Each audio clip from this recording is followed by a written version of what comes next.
Hello guys, SSC वाला विष्णु पर आपका स्वागत है।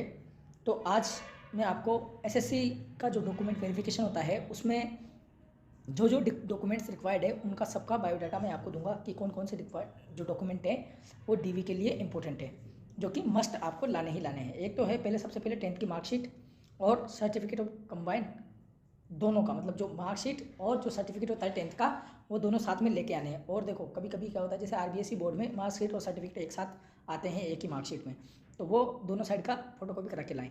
12वीं में भी वही सेम है, मार्कशीट 12वीं की भी मार्कशीट और सर्टिफिकेट दोनों एक साथ लेके आने हैं। किसी के एक ही पे हैं तो दोनों साइड के जीरोक्स करवा के लेके आने हैं, ओरिजिनल फॉर्मेट में तो लेके आने ही है। तीसरा है ग्रेजुएशन मार्कशीट, सेमेस्टर वाइज जितने भी सेमेस्टर आपके हो सारी सेमेस्टर की मार्कशीट आपको लेके आनी पड़ेगी। और कंसोलिडेटेड, जैसे एक साथ अगर आपकी सारी मार्कशीट अगर आती हो, जैसे फाइनल ईयर में किसी के सारे ईयर की जानकारी आती है तो वो लेके आना है, ठीक है। और ओरिजिनल फॉर्मेट में तो सभी डॉक्यूमेंट लेके आने हैं, ठीक है। फिर चौथे नंबर पे आता है ग्रेजुएशन सर्टिफिकेट और प्रोविजनल सर्टिफिकेट। पे ग्रेजुएशन तुम्हारी हो चुकी है तो वो सर्टिफिकेट तुम्हें लेके आना, जैसे डिग्री जिसे बोलते हैं, ठीक है। उसके बाद है अटेस्टेशन फॉर्म।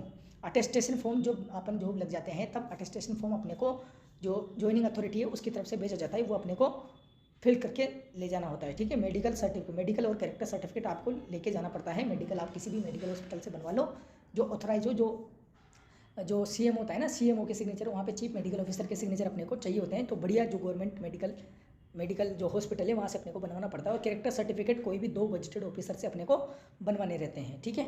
उसके बाद आता है 4 फोटोग्राफ आप 4 की जगह पे 7-8 लेके जाओ, मैं तो ये बोलता हूँ, ठीक है। और आता है फिर कास्ट सर्टिफिकेट। कास्ट सर्टिफिकेट आपको ध्यान रखना है क्रूशियल डेट से पहले का ही होना चाहिए। क्रूशियल डेट मतलब जो एग्जाम फिल करने की जो क्रूशियल डेट है, लास्ट डेट है एग्जाम का फॉर्म भरने की जो लास्ट डेट है उससे पहले का आपके पास सर्टिफिकेट होना चाहिए, ठीक है। नहीं होता है तो आपको थोड़ी सी दिक्कत का सामना करना पड़ता है, बाकी काम उसमें भी हो जाता है। उसके बाद है NOC for central government employees. जो सेंट्रल गवर्नमेंट के ऑलरेडी एम्प्लॉयज़ हैं उनको जो अपना डिपार्टमेंट है, जिस डिपार्टमेंट में वो जॉब कर रहे हैं उससे एनओसी लेना पड़ता है। वो एनओसी मतलब नो ऑब्जेक्शन सर्टिफिकेट उसको लेना पड़ता है। नो ऑब्जेक्शन सर्टिफिकेट मिलने के बाद ही वो दूसरी जॉब ज्वाइन कर सकता है, कि जो प्रेजेंट जो डिपार्टमेंट है उसकी तरफ से ये अफर्मेशन मिल जाए कि भाई हमें कोई भी दिक्कत नहीं है, हमारा जो एम्प्लॉय है वो दूसरे डिपार्टमेंट में ज्वाइन कर रहा है, उससे हमें कोई दिक्कत नहीं है, ऐसा वो एनओसी बना कर देते हैं। तो उनको एप्लीकेशन बना के दोगे तो वो अपने को ये सब प्रोवाइड कर देंगे, ठीक है। उसके बाद देखो ये चीज़ें तो बेसिक चीज़ें हैं कि ब्लू ब्लैक पेन, फेविस्टिक वगैरह ये सब लेके जाना है। ID proof, printing correct date of birth. ID proof जैसे आधार कार्ड वगैरह हो गया, पैन कार्ड हो गया, तो आपको डेट ऑफ बर्थ एग्जैक्ट होनी चाहिए जो आपके डॉक्यूमेंट्स में है वो लेके जाना है, ठीक है। उसके बाद होता है एड्रेस प्रूफ, लाइक आधार वोटर आईडी वगैरह, ये सब चीज़ें आपको लेके जानी पड़ेगी, ठीक है। तो इन दोनों में से मतलब चल जाता है, आधार कार्ड, पैन कार्ड, ये सारी चीज़ें लेके जाओगे तो आईडी और एड्रेस प्रूफ दोनों का काम अपने पास हो जाता है, ठीक है।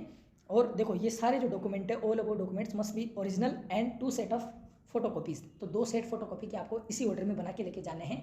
और इसके अलावा आपको ओरिजिनल डॉक्यूमेंट्स भी बहुत संभाल के लेके जाने हैं। और भी आपकी कोई क्वेरी हो ज्वाइनिंग से रिलेटेड या किसी भी जॉब से रिलेटेड तो आप कमेंट कर सकते हो। और हमारे चैनल को सब्सक्राइब करोगे तो आपको पूरा जानकारी जो भी रिलेटेड है वो सारी जानकारी आपको प्रॉपर मिलेगी। बाकी वीडियो अच्छा लगा है तो लाइक ज़रूर करना। Thank you very much.